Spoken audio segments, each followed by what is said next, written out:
Every single sentence you speak or write or even think is made up of a few key parts. Today, we're going to master the most important one of them all, nouns. Seriously, think of them as the absolute essential building blocks of language. So let's dive right in. Okay, think about this for a second. A dog, a city, and an idea. I mean, what on earth could these three possibly have in common? One's your best furry friend, one's a huge place with buildings and streets, and the other? Well, you can't even touch it. But they all share one critical job in the world of language. Any guesses? If you guess that they're all nouns, you are exactly right. A noun is really just a word we use to name something. It doesn't matter if it's a person, a place, a thing you can hold, or a concept you can only think about. It's the label we stick on things so we know what we're talking about.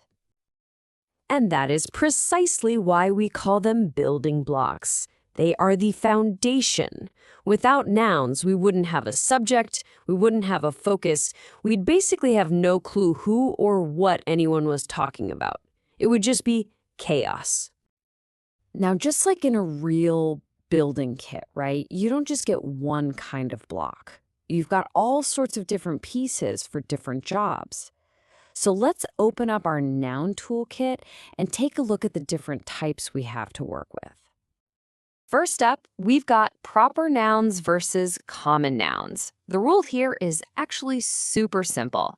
If you're talking about a specific one-of-a-kind name, like a person, Namal, or a city, Colombo, that's a proper noun and it always gets a capital letter. But if it's just a general category like any old teacher or any city, that's a common noun. So remember, proper is specific, common is general. Next, we need to separate the things we can touch from the things we can't. Concrete nouns are all the things you can experience with your senses. You can taste an apple, you can hear music, you can feel sand. But abstract nouns, those are things like love, freedom, or knowledge. You know they're real for sure, but you can't exactly see them or hold them in your hand. Okay, this next one is a real game changer for getting your grammar perfect. We have countable nouns, things you can actually count. 1 book, 2 books. Simple. But then we have uncountable nouns, which we treat as a whole, like water or information. You wouldn't say 2 waters, right? You'd say some water.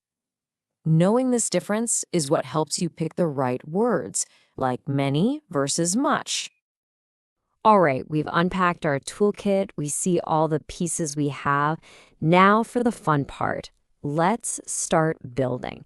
Let's see how all these different nouns actually get put to work inside a sentence to give it all its structure and meaning. A noun can wear a lot of different hats in a sentence. It can be the star of the show, the subject, the one doing the action, like the dog runs. It can also be on the receiving end of the action, as the object, like in she reads a book. It can even be a complement, which just renames the subject, or a possessive, showing who owns something. Every role is absolutely critical. Nouns also have a couple of properties.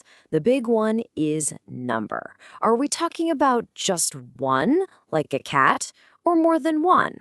That's singular versus plural.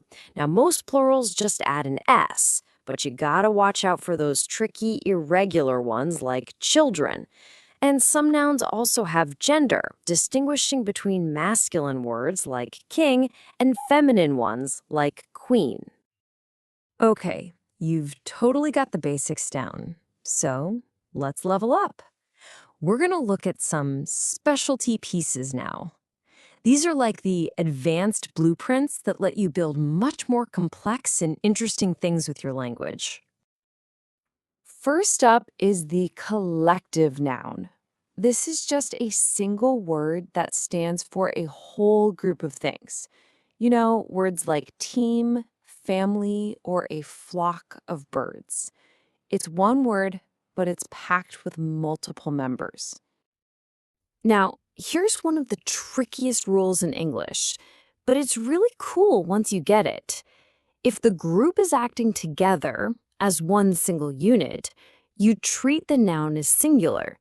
The team is winning. But if the members of the group are all doing their own thing, the noun becomes plural. The team are arguing. See that? It's all about context. Let's quickly round out our advanced toolkit. A compound noun is when two words smash together to make a new one, like tooth and paste becoming toothpaste. And a positive is a super handy noun that just renames or adds a little extra info to another noun right next to it, like in my friend, Namal. And of course, the possessive noun uses that little apostrophe to show who owns what.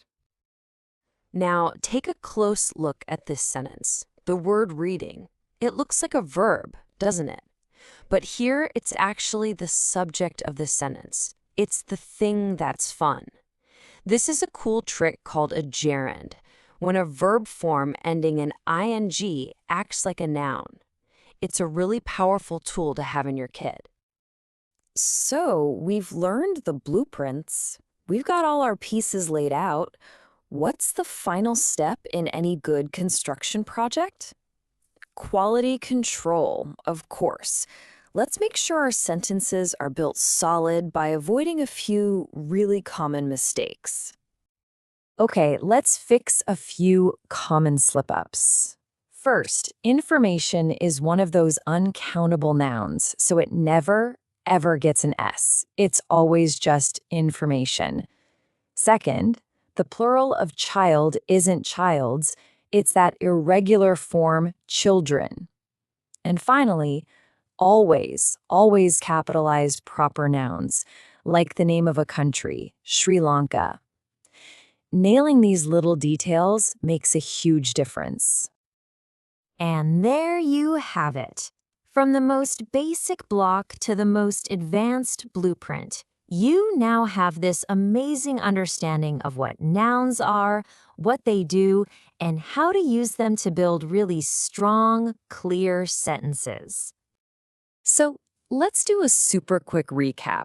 Remember, nouns are the foundation. They name every person, place, thing, or idea. We've got different types in our toolkit for all kinds of jobs. And inside a sentence, they can be the subject, the object, and more. Getting a handle on these blocks is the real secret to powerful, effective communication. You've done it. You have the blueprints, and you've mastered all the building blocks. So the only question left is, what are you going to build?